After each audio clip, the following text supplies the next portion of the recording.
All right, good morning, everybody. Yesterday we looked at two lessons. The first lesson dealt with Newton's second law of motion, which, I mean, if you boil it down to its basest idea, it's that the net force acting on an object is equal to the product of the mass and the acceleration of the object. We spent a lot of time yesterday talking about the fact that the acceleration is determined by the force and the mass, and the acceleration is directly proportional to the net force, which means if you increase the net force, you increase the acceleration, and if you decrease the net force, you would decrease the acceleration. We also talked about the fact that the acceleration is inversely proportional. That's the phrase we use. The acceleration is inversely proportional to the mass, which means for a fixed force, a fixed net force, if you have a larger mass, then it's going to experience a smaller acceleration. So inversely proportional means as one of those quantities goes up, the other goes down.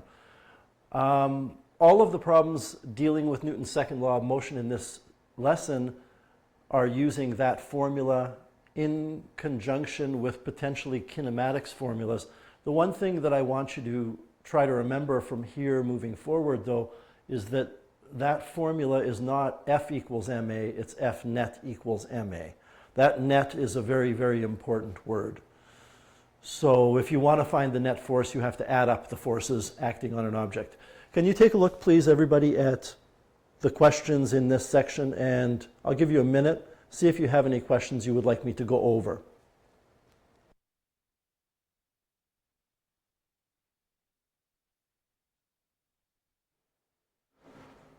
Number 9. All right, Shazmaida, let's take a look at question number 9. Okay, so we've got a 1,200 kilogram truck, and I have certainly more experience with scientific notation than you, but when I see 1.20 multiplied by 10 to the 3, I know that what that means is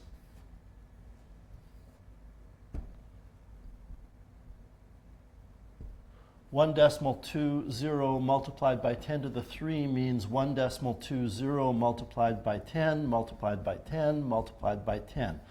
10 to the 3 means 10 multiplied by 10 multiplied by 10.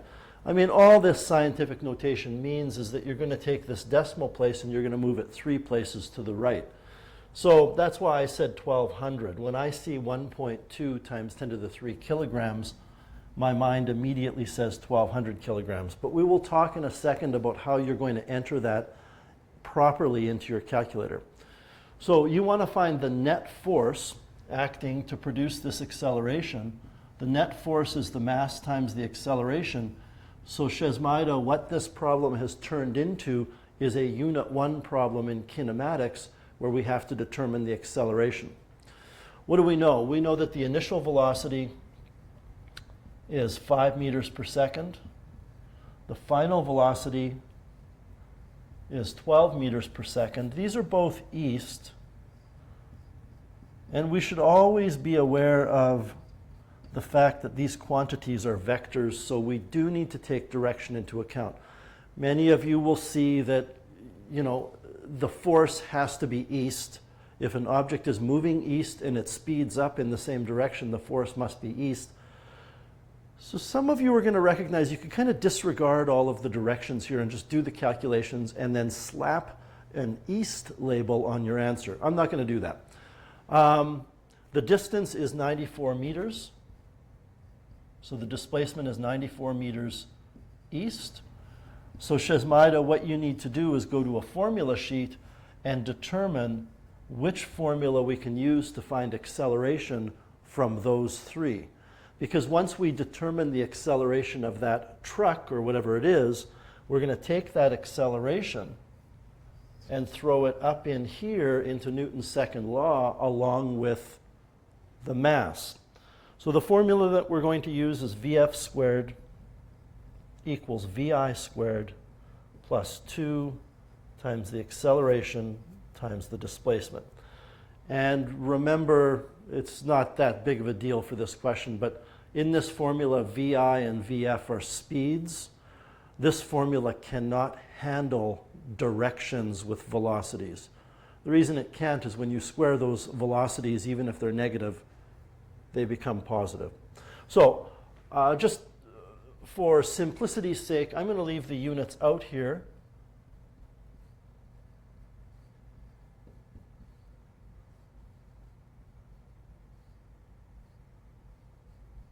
And I'm going to pause for a second because speaking of units, it reminds me of something.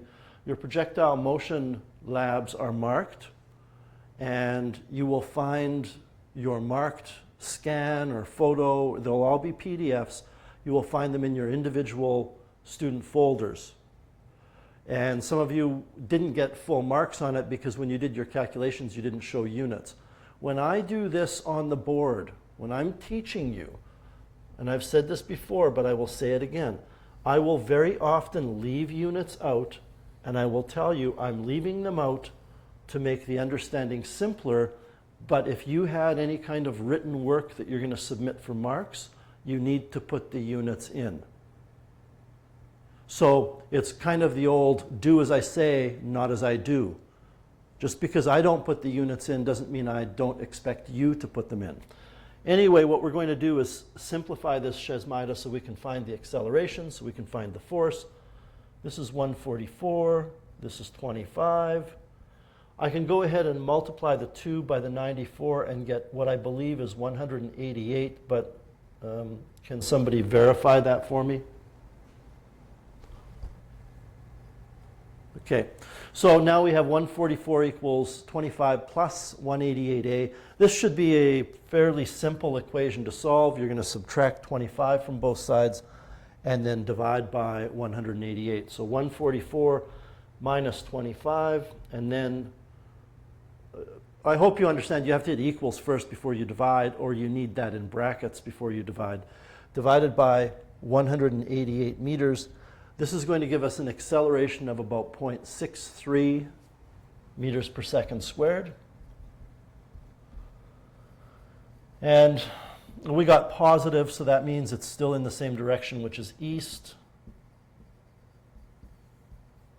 Some of you on your assignment, when you put units for acceleration, you didn't put meters per second squared, you put meters per second instead.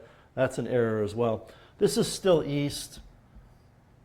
When we go and put that up here, we're going to have the mass, which is 1.2. So now I'm back to the actual question. F net equals 1.2 times 10 to the 3 multiplied by 0.63. And this answer will be east. And now I want to make sure that everybody understands how to enter this in your calculator. And I know that some of you will say, well, I can enter 1200, but in physics 30, when we're talking about, say, the mass of a proton, and it's 1.67 multiplied by 10 to the negative 27 kilograms, that's a little unwieldy to go ahead and enter that into your calculator because you have to move the decimal place 27 places to the left. So, and that's just an example from physics 30. When you enter this in your calculator, there's a special function, and if you look at the number 7 on your keypad, the button above the number 7 is a comma, but the second function of that says EE.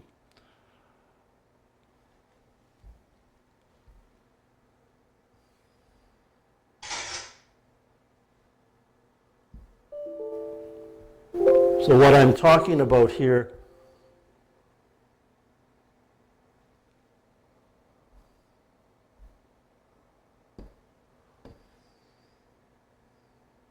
is this, where it says EE.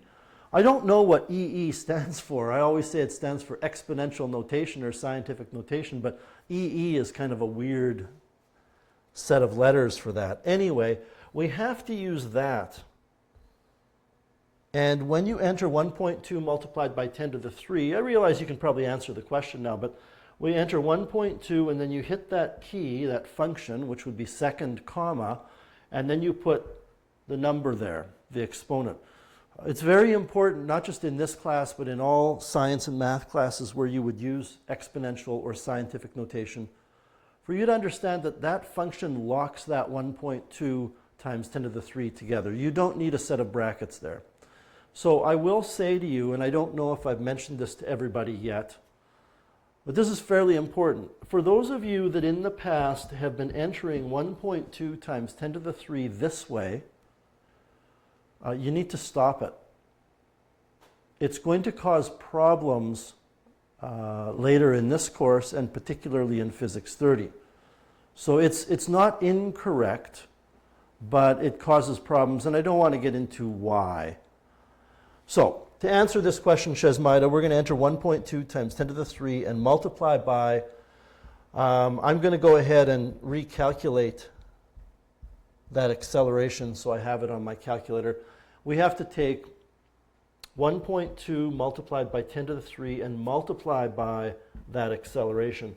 And this gives us 760 newtons. If we look at the answer is in scientific notation. And the reason it's in scientific notation is that, I think it was 759.5 or something, is that when you look at all of the digits in the question, we have 2 digits in the information that we're using. Yes, we have 3 here, but the rule is that you go with the smaller number of digits. So we have to record our answer using only 2 digits. And if you round this to 760, that's 3 digits, 7, 6, and 0. So we have to put this into scientific notation. And I can see that the decimal always goes right after the first digit. I can see that I would have to move it 2 places to the right to get 760, and that's why the answer is 760 newtons. Does that help, Shesmaida?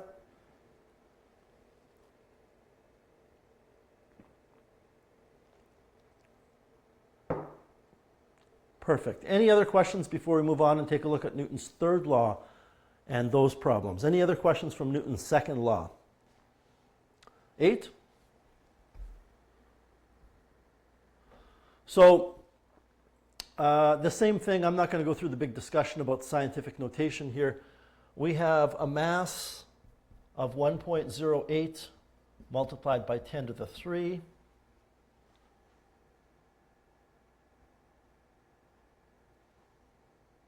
Sorry, I was just checking to see who asked that, JV. And this is kilograms, and you are asked to find the force. Is this the question you're wondering about, JV? Pretty sure it is. Okay, so it's the same thing here. If you want to determine the net force, you're going to have to use F net equals MA. And I'm going to choose in this question to just ignore direction because everything is in the same direction. Okay, the car starts from rest and it travels north, so the net force is north, the acceleration is north, the velocity is north, the displacement is north. What do we know? We know VI is 0.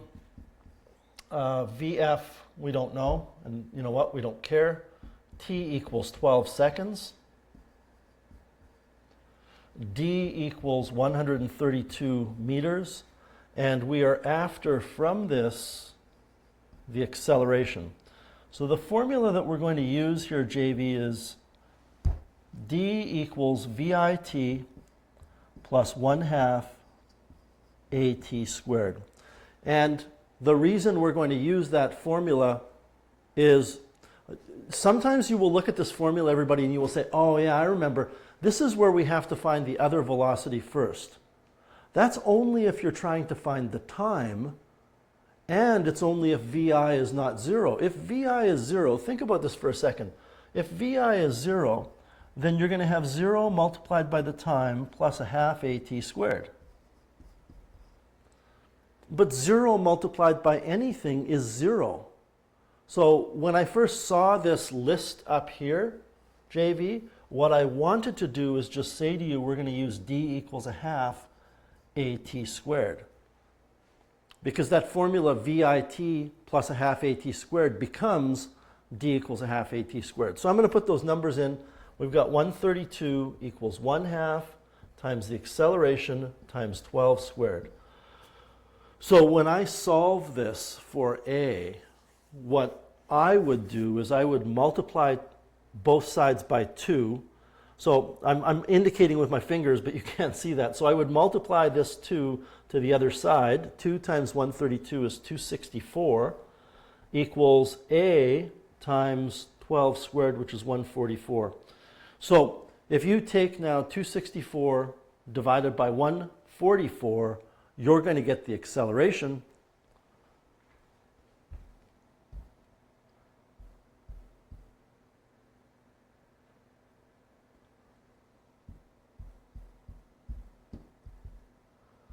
And I'm not going to write it down. The acceleration is 1.83 repeating meters per second. And then we're going to take that acceleration. I'll write it down just in case somebody is watching this who's not here. The acceleration is 1.83 repeating meters per second squared. You're going to take that acceleration and put it up here and multiply by the mass to get the answer. So let's see if we'll get the right answer. We have to multiply by 1.08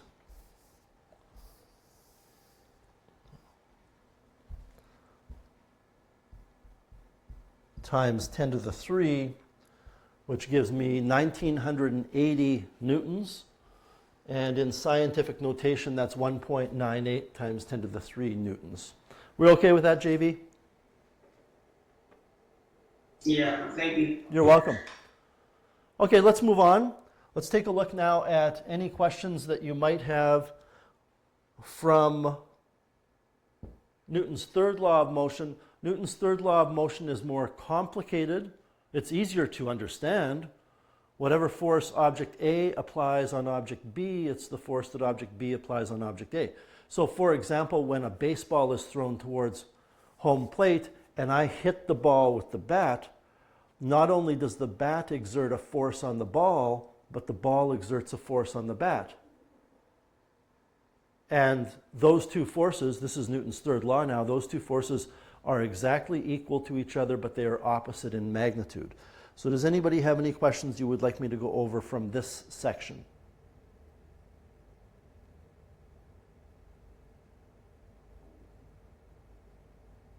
Number 5.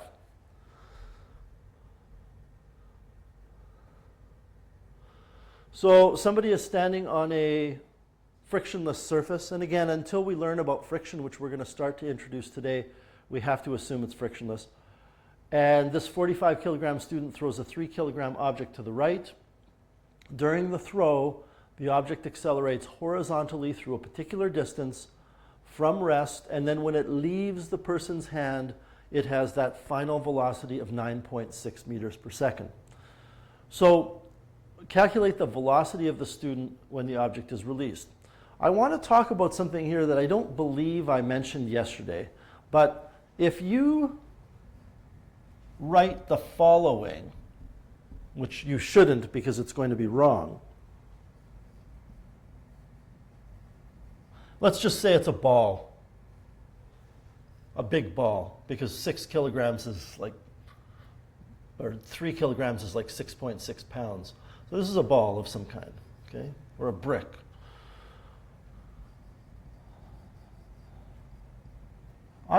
This is something that is not as big of a deal now as it will be in Physics 30, but in Physics 30 I really harp on this.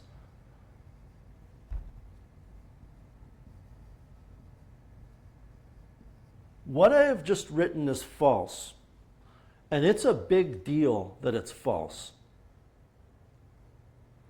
And I didn't get into this yesterday. I probably wrote this a couple times yesterday, but technically it's false. Does anybody know why it's incorrect for me to say that the force on the ball by the person equals the force on the person by the ball?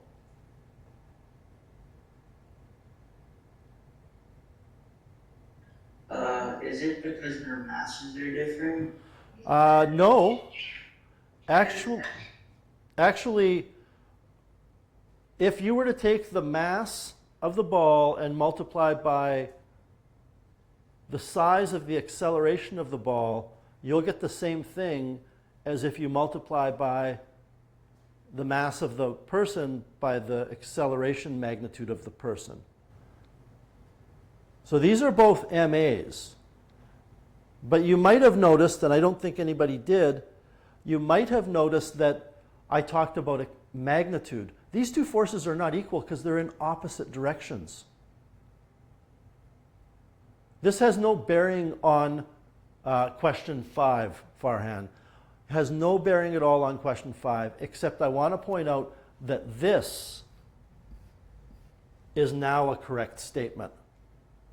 It's not that the forces are equal, the magnitudes are equal. Because the force on the ball is in one direction, the force on the person is in the opposite direction.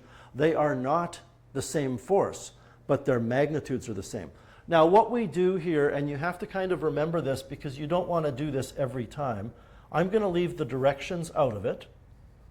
This is on the person and this is on the ball. And JV, you're right, they do have different masses, but these two quantities, MA and MA, are still equal. The acceleration is equal to the final minus the initial speeds over the time. And again, this is for the ball. This is the mass times the final minus the initial speeds for the person. VF minus VI over the time for the person. VI in both of these is 0, and what that means is we can go ahead and ignore that, and the time for both of these is 0. So if the time is 0, or not 0, the time for both of these is the same. So I can cancel the time by multiplying both sides by t. And what we end up with, and I'm not going to actually do this calculation, is that the mass of the ball times the final speed of the ball equals the mass of the person times the final speed of the person. And in this case, since you're told the mass of the person is 45, the mass of the ball is 3, and the speed of the ball is 9.6, you can put those all in and find the speed of the person. So what you would have is 3 times 9.6 equals the mass of the person, which is 45, times your unknown, and you would solve for that. Take a quick look at number 3.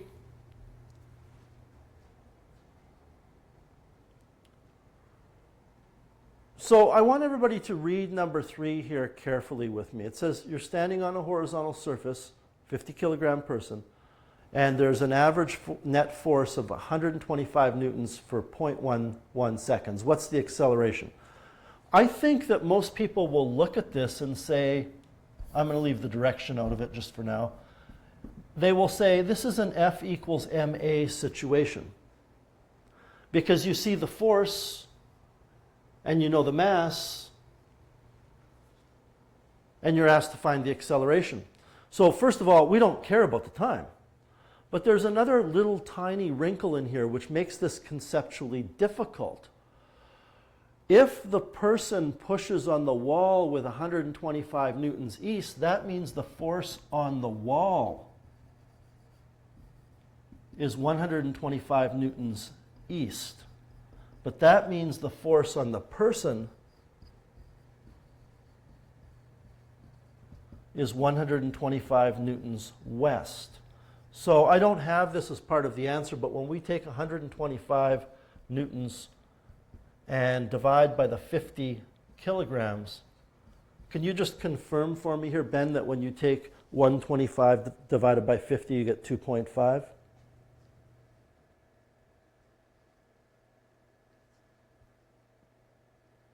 Okay, thank you guys. So the answer is 2.5 meters per second squared. I should have in here west. And that's how you do number 3. All right, we are going to move on now. I'm not going to go through the box question. We are probably going to encounter another box question later where we have friction involved. And at that point in time, I'm going to go back to this question and go through it. So we're moving on to the next lesson, which is a very short, kind of quick and to the point lesson. There's not a lot of calculations. Conceptually, we need to talk about something that's a huge misconception that people would have. So this is section 20. Correct me if I'm wrong, 2.5 is what I've numbered in your handout? Okay. I had changed my numbering system this semester, so we're going to be looking at the difference between weight and mass. And I would probably guess, everybody, that you might think there's no difference between weight and mass. That's probably a misconception that most people have. And certainly when you walk out there in the non-physics world, you don't make a big deal about the difference between weight and mass, but we do here.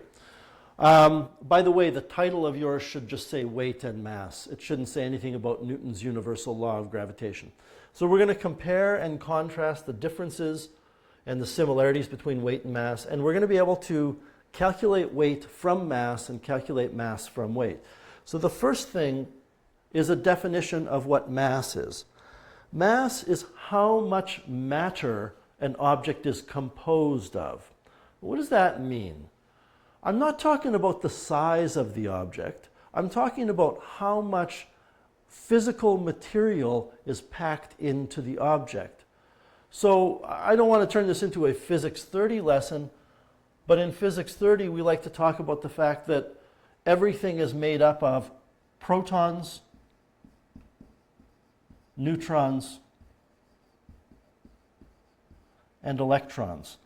And when you get to Physics 30, when I tell you that in Physics 30, I will say, well, it's not exactly true, but it's close enough for what we're talking about. I'm always amazed by this. If you were to take a look at your calculator right now, your calculator is made up of protons, neutrons, and electrons, and that is not a lie.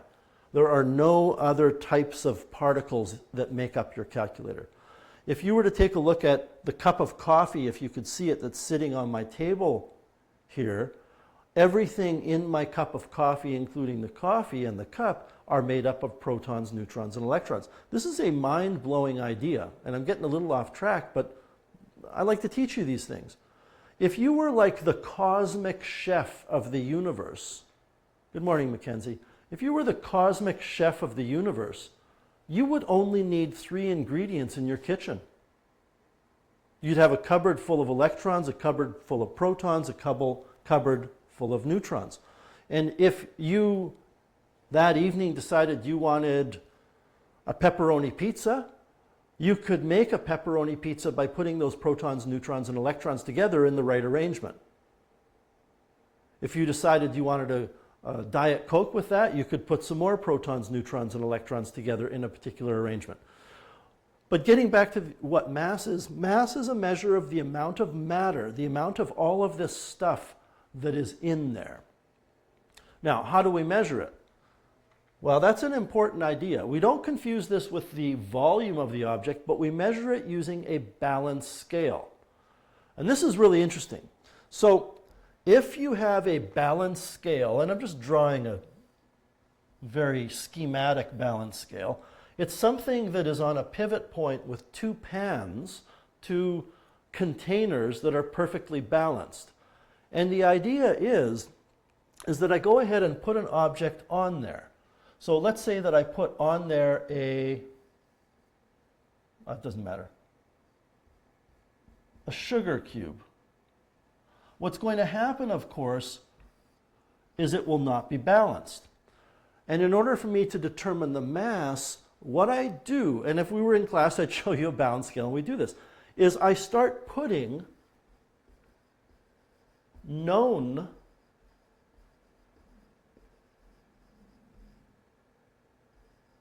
masses on until it balances. So I go to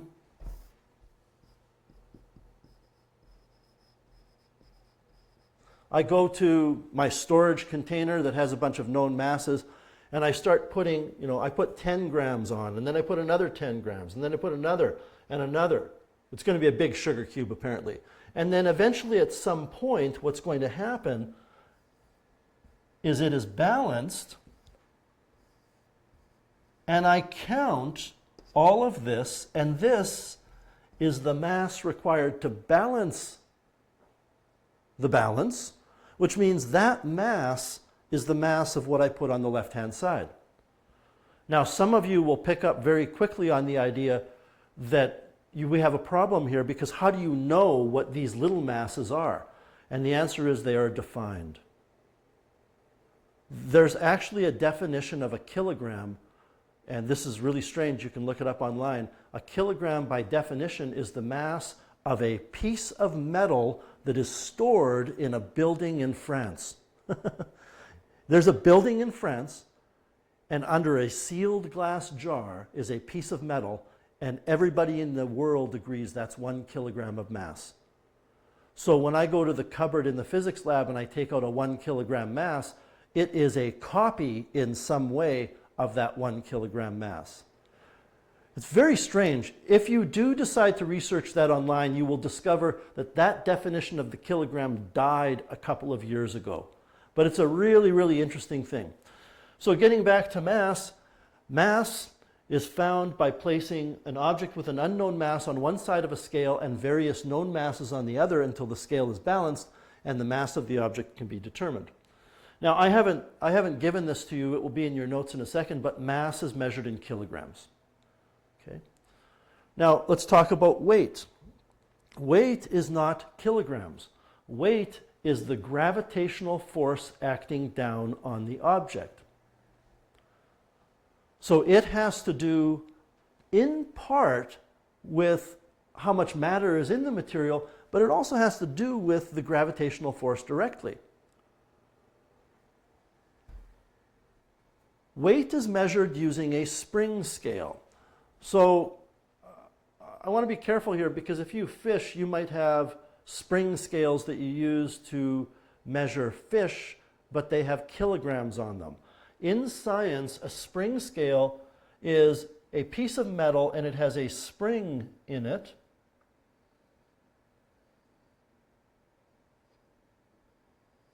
With a hook on the end that you can hang things from, and there's a casing around it.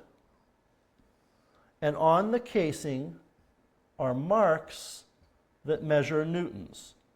So 0, 1 newton. And there's a little, I guess I better, give me a second to think this through.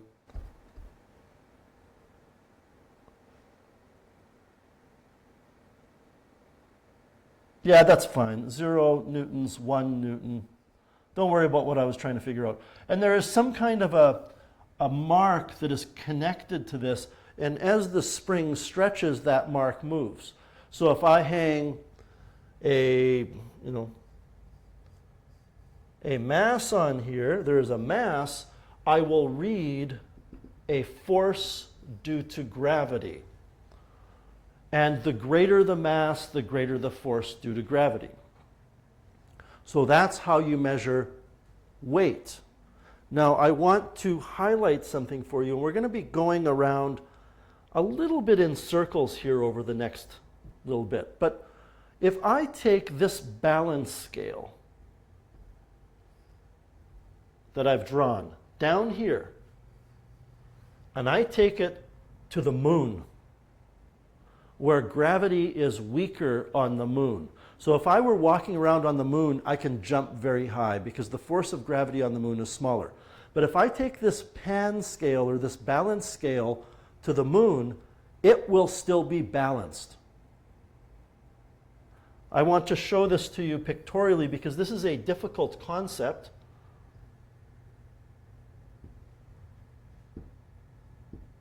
Oh, come on, there we go.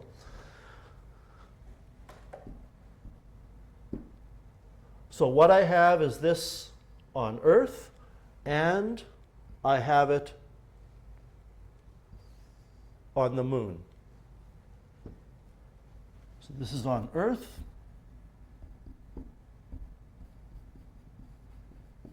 and this is on the moon. Now, on Earth,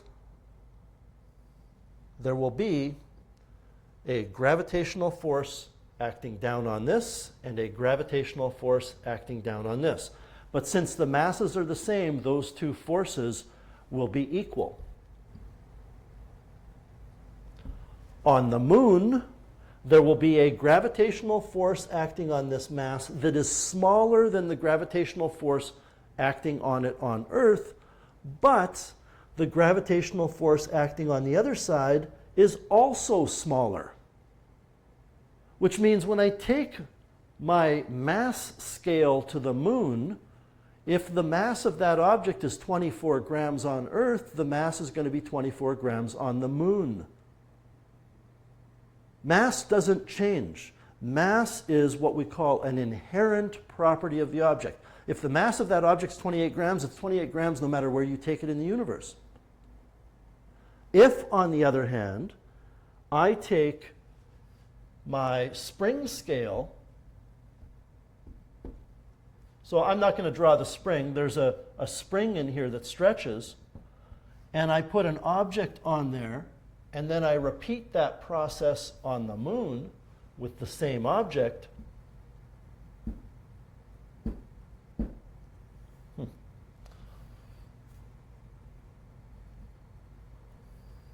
What's going to happen is when I put it on Earth, there will be a force of gravity acting on it, which will move this lever or this indicator to a particular location reading a certain number of newtons.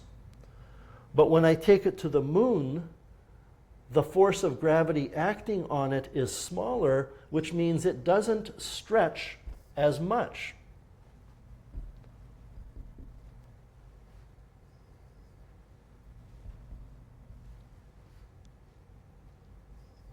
It only stretches that much. So when I take the spring scale and the object hanging from it to the moon, the force of gravity is less, and as a result, I get a smaller force of gravity. This is really a difficult conceptual idea. What I'm getting at is that mass doesn't change when you go from place to place in the universe, but weight does. By the way, your weight changes in a lot of situations on Earth. If you go to the top of a mountain, your weight is less. Not by much, but by a little, which is why, and nobody consulted physicists, I think it was the 1967 Mexico City Olympics, which were held in Mexico City, a lot of world records were broken. And people now figure that it has to do with the fact that the elevation of Mexico City is so high that the force of gravity was smaller. So people could jump higher. And they broke a lot of records. Okay. What else about weight do we need to know? If we hang the object from a spring scale, the amount that the spring scale stretches is indicative of the weight. So now we're going to officially compare them on paper. So we have to write some things down. First of all, mass is a scalar. When I say the mass of an object is the amount of matter, we don't say that the object has 3 kilograms of matter east. That doesn't make any sense. But weight is a vector. And the reason weight is a vector is that it is the force due to gravity. We use a subscript of g for gravity. The symbol for mass, of course, is just m. So weight has direction. And you could argue that the direction is trivial because it's always towards the surface of the Earth or towards the surface of the planet, or I guess in general towards the surface of whatever is pulling on it. The units are kilograms, and the units are newtons. It goes without saying here that when I say it's a vector, it has direction. So I don't think we need to write that, but you could write, if you wanted to, that mass has no direction and weight has a direction. This is measured using a balance scale. So this is a nice summary here. And this is measured using a spring scale. But one of the most conceptual and significant ideas is that mass is constant. Weight varies depending on location.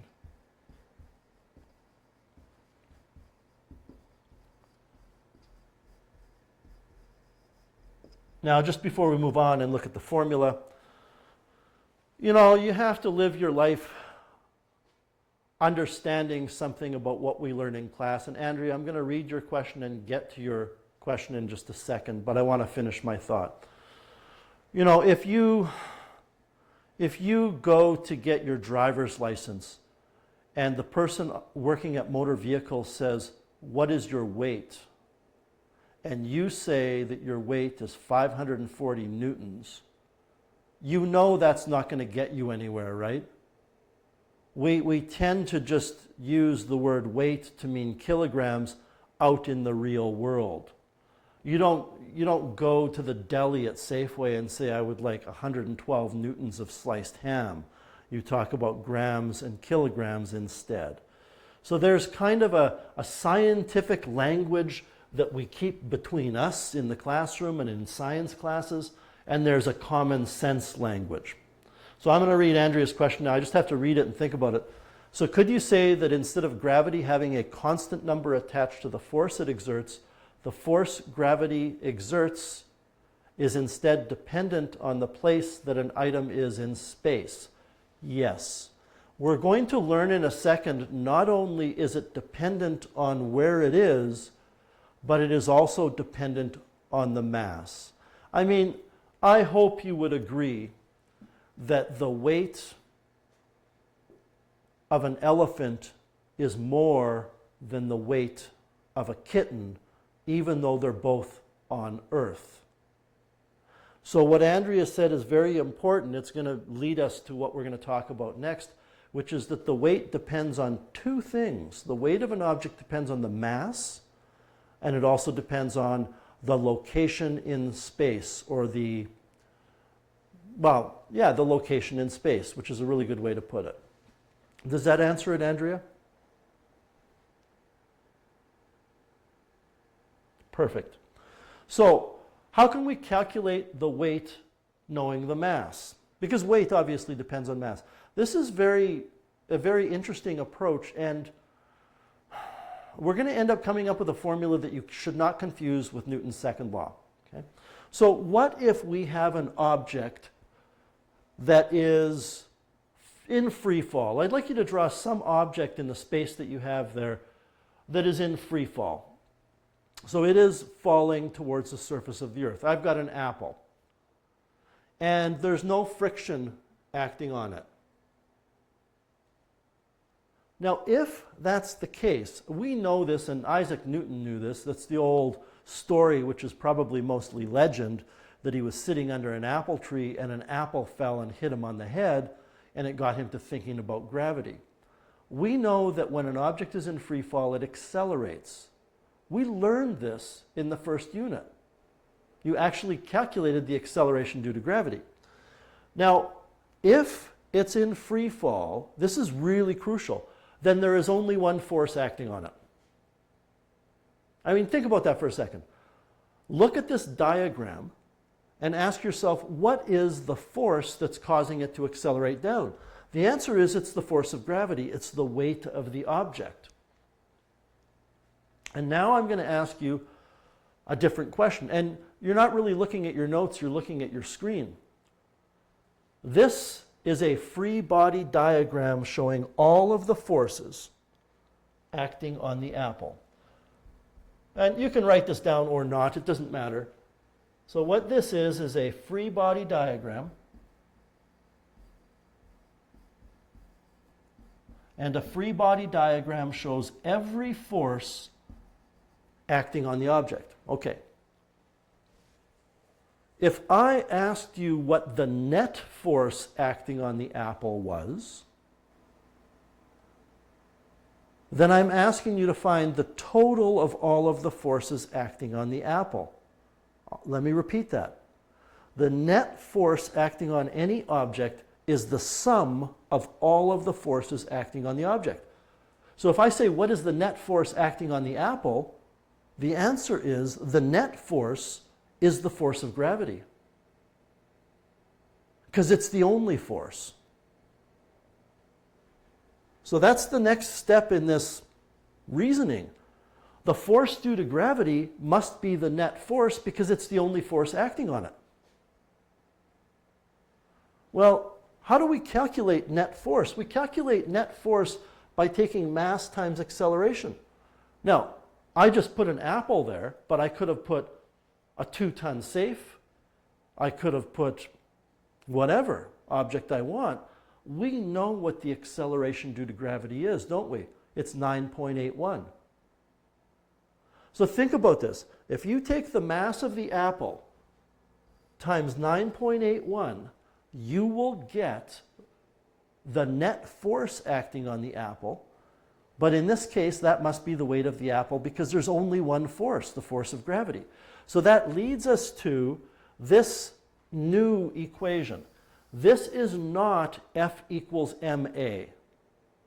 I want to stress that. This is not F equals ma. It's force of gravity or weight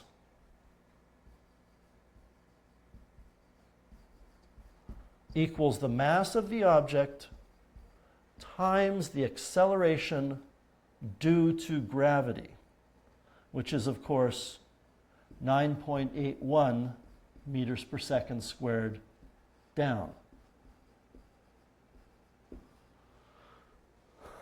This is very, very tricky, what I'm about to explain. The apple has a weight. We know the apple has a weight because it accelerates down. But let me ask you a question. If I take that apple, I'm going to grab this apple and I put it on top of a table.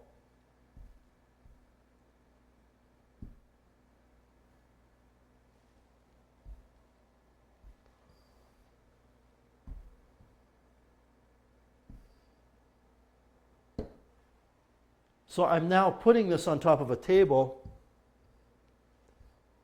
I have a question for you. Is the force of gravity still acting on the apple? Well, of course it is. The apple doesn't have to be in free fall for there to be a force of gravity, which means there is still a weight. There is still a force of gravity acting on the apple.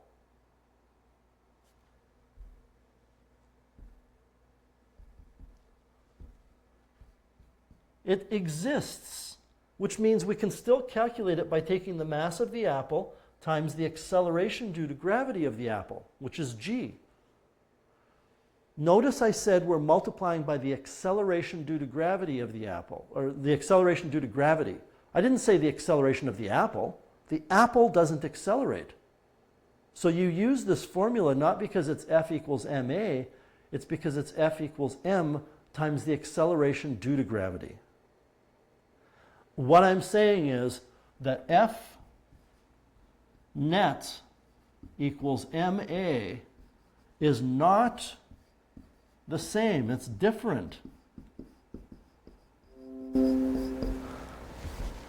than Fg equals mg. And I know that some of you are going to confuse the two. You will write one when you mean the other. By the way, just as a side note, looking at my diagram here, if the apple does have a force of gravity acting on it, but it doesn't accelerate down, then in anticipation of something that we will learn later, there must be some other force pushing the apple up because it's not accelerating when it's sitting on the tabletop. And if it's not accelerating, what does that mean? It means the net force is 0. So if you were to apply, this conceptually is getting really difficult. If you were to apply this formula to the apple, this is 0, but if you apply this formula to the apple, this is 9.81 meters per second squared down. So A and G are not the same. All right, so we've got a formula now. There it is. It's on your formula sheet. I can show it to you, and I think I probably should. Maybe I have it here, actually.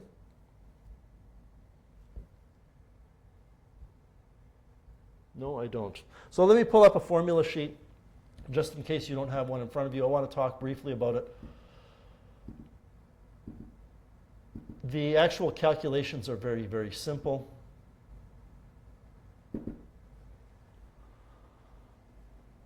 Rotate, rotate. So it's on the formula side of your formula sheet, is under dynamics.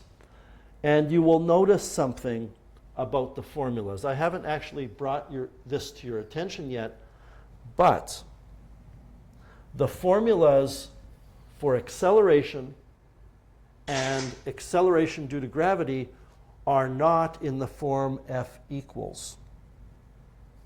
Here is Newton's second law.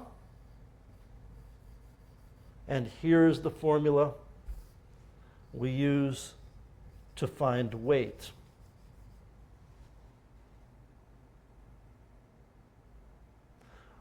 One other thing, I'm just going to go back now.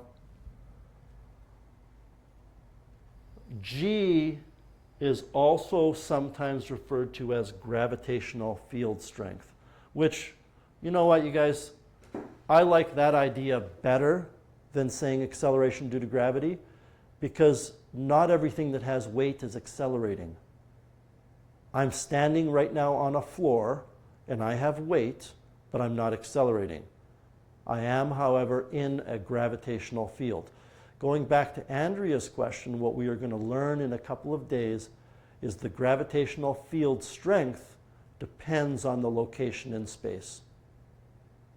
And it also depends on, the mass of the planet and everything else. So now we're going to do some calculations. Oh, and one other thing with your formula sheet. If you look under the constant side, you will find G. But it doesn't give it as G. And I really don't like this. Can you just confirm, somebody, that on your formula sheet it doesn't say G where it says acceleration due to gravity near the Earth? It says A sub G. It does. I wish it said G. That's going to be an even bigger deal when we get to Physics 30. But anyway, the number is there on your formula sheet if you need to look at it. These questions now are really simple. So let's take a look at number 1.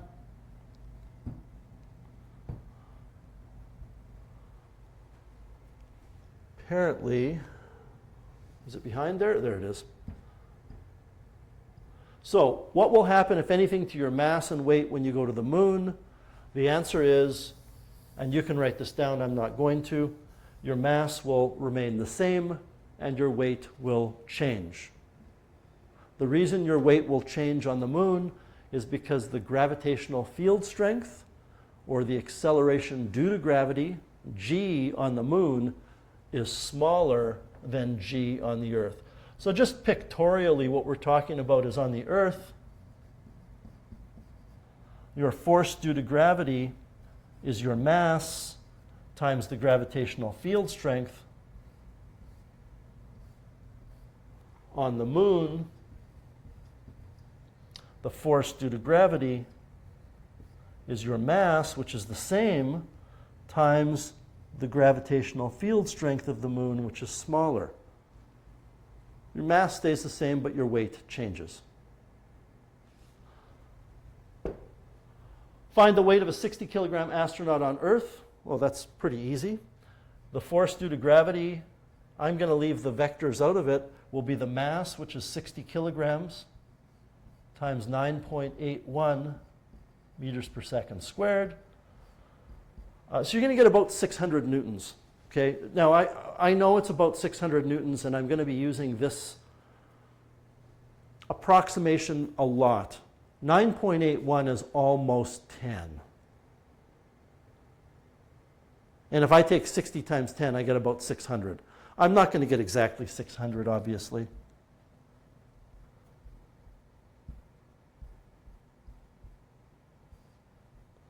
So we get 588.6 or 5.9 times 10 to the 2 newtons. I'm a real stickler for direction with vectors, but sometimes I will forget to put the direction for weight.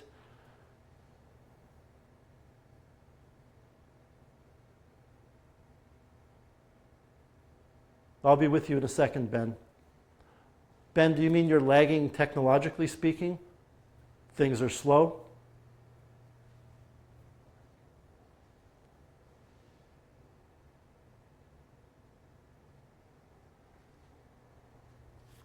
Okay, so the formula that we're looking at here is either of these formulas, F equals mg.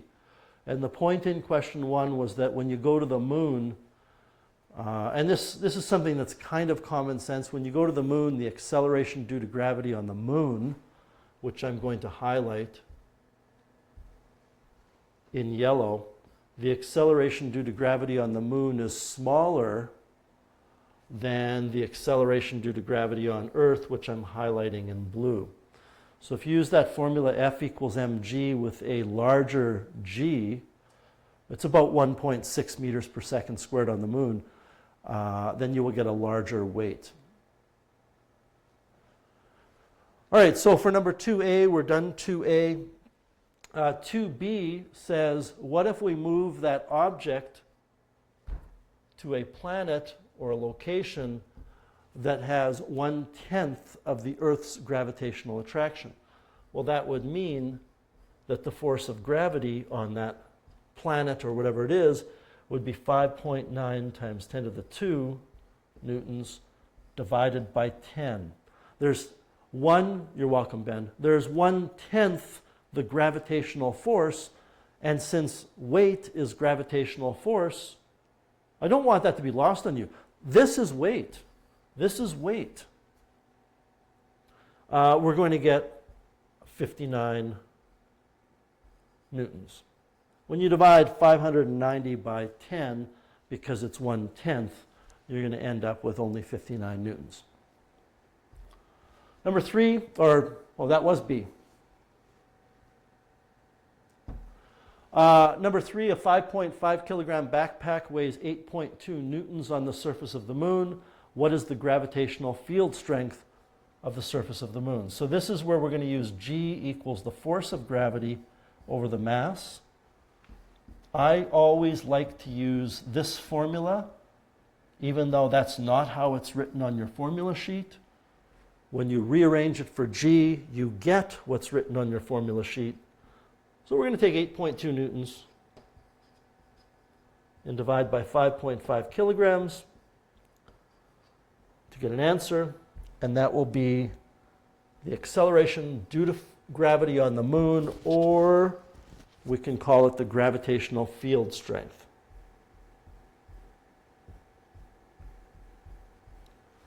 So about 1.5 meters per second squared.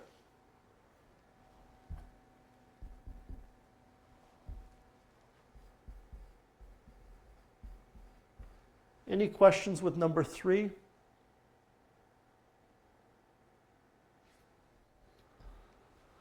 Number 4, a physics book has a mass of 2.2 kilograms. What's the weight on Earth?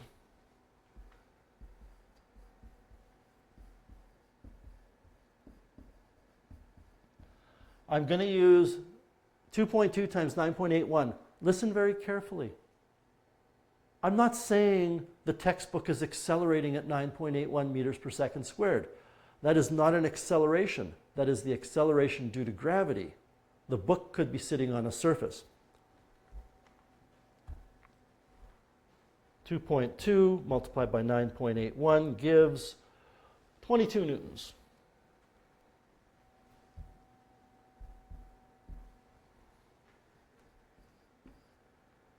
What would be the weight on Mars? Well, we're going to use mg again. We're going to take the mass, because if you go to Mars, you're going to want to take your physics textbook in case you need to do some work.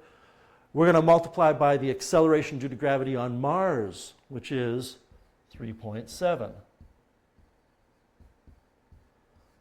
So Mars has less gravity on its surface. 2.2 times 3.7. It only has a weight of about 8.1 newtons.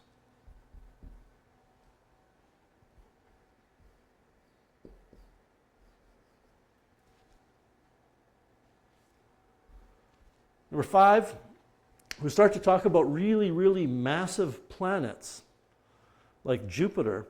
Jupiter has a gravitational field strength that is the largest of all of the planets in our solar system.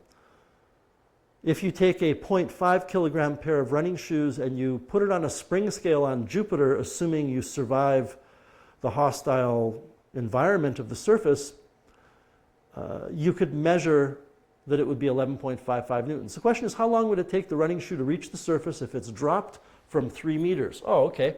It's a kinematics question.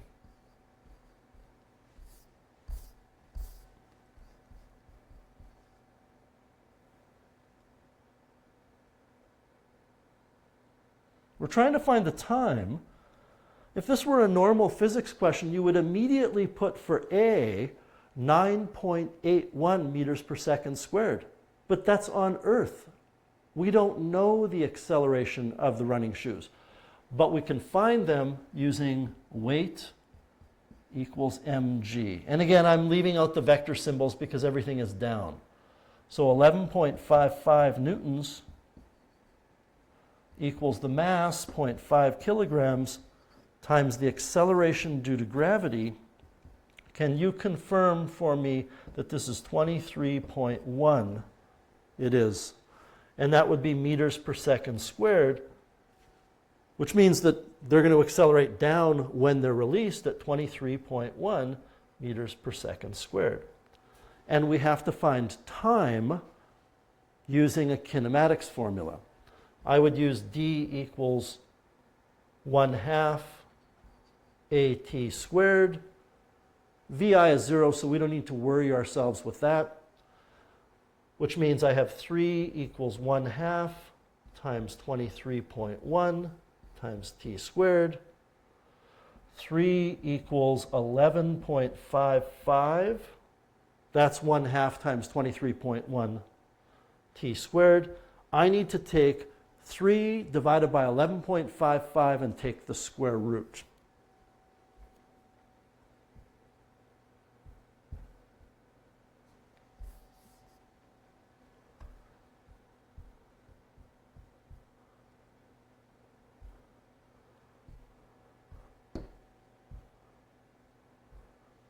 Half a second. So it only takes about half of a second, 0.51 seconds, to reach the ground.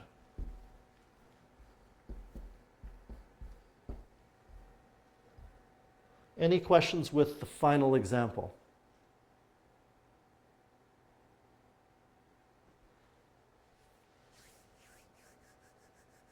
Okay, this went a little longer than I wanted it to. I think what we're going to do today, we'll take a little break today. Your assignment for tomorrow is attached to this, and we're not going to move on today. How does that sound? We have lots of time here. Again, I don't mean to cut into your homework time, but I want to impress on you the fact that I'm going to do my best throughout this whole course to get you ready for Physics 30. There are going to be some things that we can not worry about as much, and I still don't know what's going to happen with all of our exams. I've got in the calendar like a total of 8 days for a review for exams, but I don't see that happening now. So if you are following along with our classroom calendar, I'm going to be moving some things around in the next couple of days. So the bottom line is, you have an assignment for tomorrow. It is a really short assignment, okay? And tomorrow we are going to move on and look at friction. But tomorrow we might have a quiz. I haven't figured out how I'm going to do this yet, okay? I really haven't figured it out. but I would like to figure out a way where we can have a quiz. Something really basic on mass versus weight, for example. So we may have a quiz tomorrow. So the plan today is you have this assignment to complete for tomorrow. Let me do one more thing here. I want to check my email. Oh, there they are. Okay, so I was wondering, I was missing a whole bunch of assignments this morning, but I see that I got a whole bunch in here. They were due at 9 o'clock, but I don't really have time to go through the list right now, so if it's not in, if you don't have your assignment in, then you better get it in within the next half hour or so before I have a chance to check if it's there or not. I will be here, of course, until 11 o'clock, but I will not be here till 11:30 today. Since I'm giving you all this time to get things in order, I will only be here till 11 to answer questions. If we were in the classroom, I'm not allowed to let you leave early, but you were in the confines of your own home. You should officially be here till 11, but if you're done and you have no questions, I don't have a problem with you signing off. Okay, I hope that that lesson with mass and weight made sense, and I hope that you have a wonderful rest of the day. I'll be here if you need help.